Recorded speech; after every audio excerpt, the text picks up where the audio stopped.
I'm Jeremy, and today I'm going to show you a great little filler card game that lasts about 20 minutes for 2 to 4 players, ages 8 and up, and that is Keltis Das Kartenspiel, or Keltis the Card Game.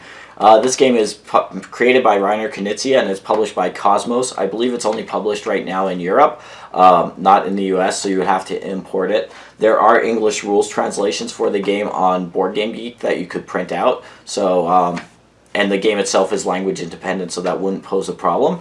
I'm going to show you a quick rules explanation, and I'll come back and give you my thoughts on the game. So this is what you might see at the start of a 2-player game of Keltis the Card Game, although of course these hands would be kept secret from each player.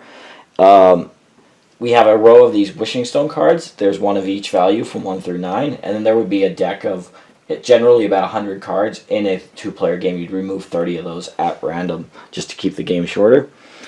On a player's turn, what they're going to do is simply play a card either to one of their columns of a suit, or they are going to be able to discard a card to a unique pile for each suit, or they could turn in 2 cards of the same value to claim one of these wishing stones. And then after they do any of those actions, they will draw a card. So, for example, this player to begin with might play this yellow 0 into a column in front of them, and I'll slide this down so you can see that better. And then they would be able to just draw a card. So that yellow 0 doesn't do anything to lock this player into any move, but it will in a moment. So now it would be this player's turn. They might, for example, choose to play this 9 blue here and then draw a card.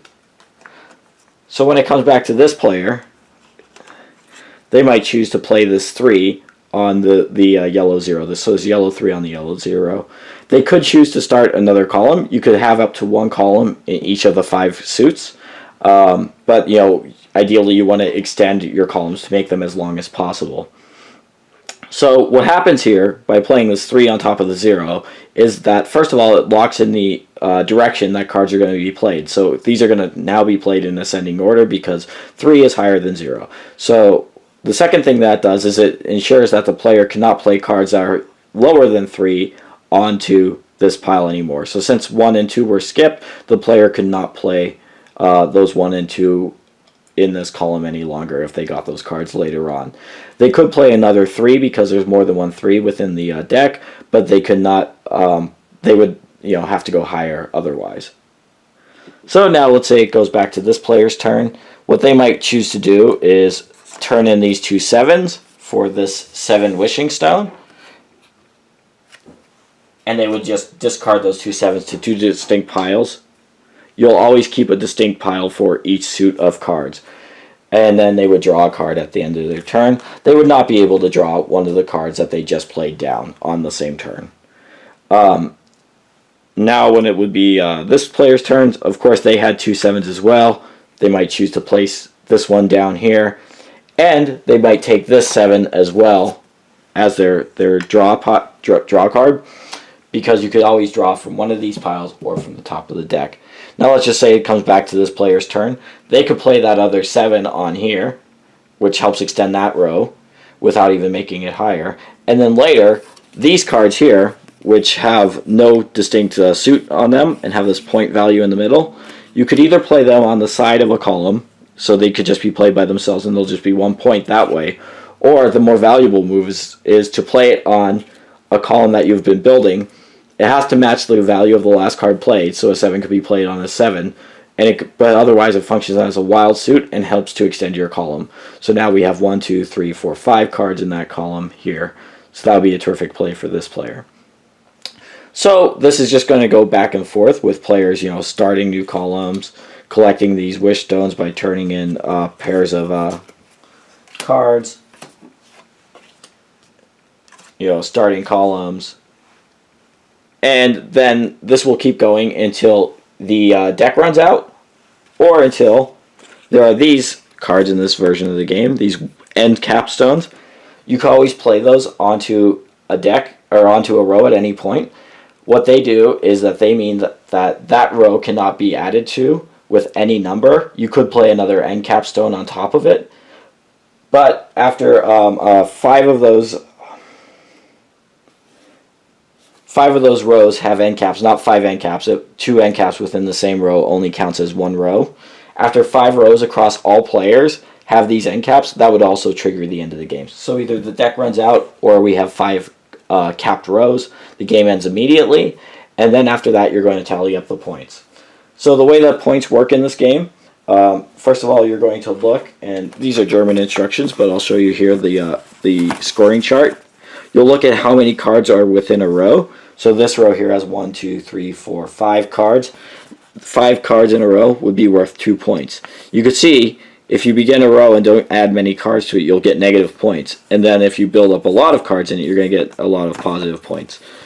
Then you'll look at how many wishing stones you've collected out of those 10 that are available, or I suppose 9 that are available, and you'll get points based on that. So if you don't collect any, you'll lose points, but if you collect a lot, you would get a lot of points. After that, you would add up any of these points that you've played on the side with these special cards, and whoever has the most points will win.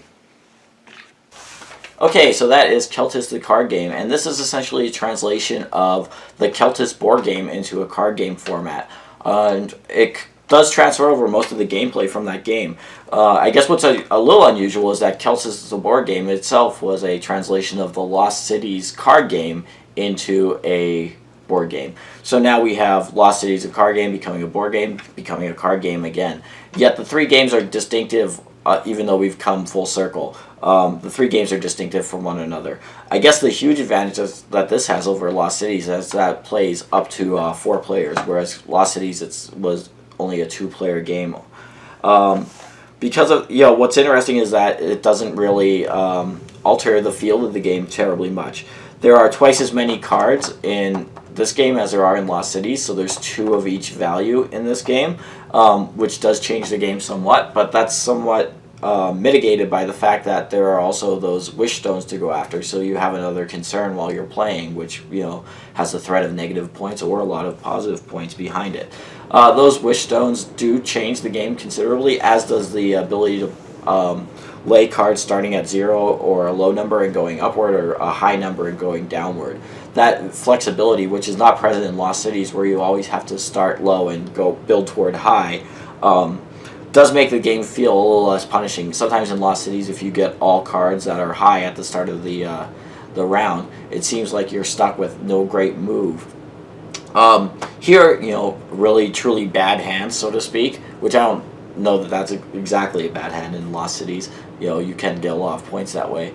But truly bad hands are rarer. You could, of course, get all 5s, which, not a lot of chance of that happening, but it could happen. But it does mitigate the luck factor of it somewhat.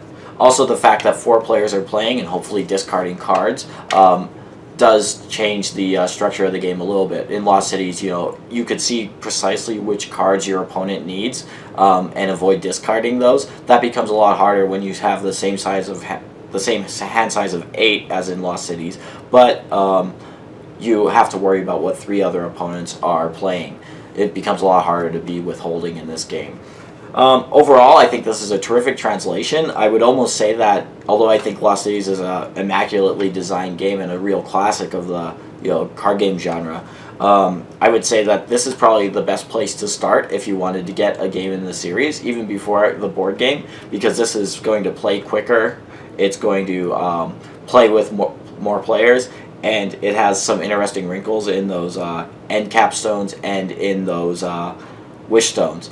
So a huge recommendation for this Keltis the card game, and those are my thoughts, I suppose. So thanks for watching.